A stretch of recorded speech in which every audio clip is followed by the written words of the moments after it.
How do you feel about the way today's Congress and Senate are going? Well, the way I feel about things right now is not too good. I think we're entitled to honest government. We've never had completely honest government, and I don't think we ever will.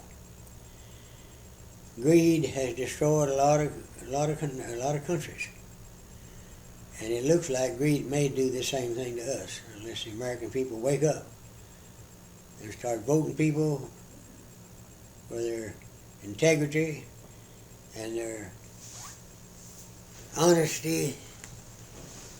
Then instead of voting party lines, because party lines will destroy your country. You got 7,500 lobbyists in Washington, D.C. now. And for that many lobbyists to make a living, somebody is buying a lot of votes. The man who made the most money last year as a lobbyist in Washington, D.C. was the ex-governor from Tennessee. He made $750,000 as a lobbyist for 1 year.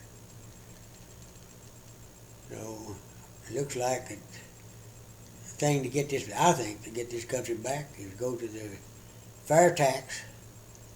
And I think when we do that, companies will start coming back to this country instead of running someplace else.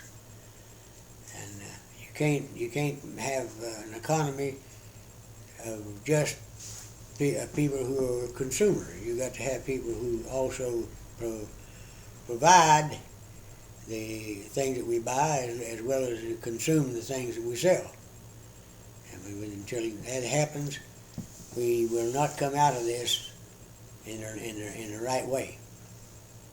Then you used to work for the government? I worked for the government for 14 years. When I first started working for the government, I had 100% health care. And by the time I worked 14 years for them and I retired, I had 80% coverage.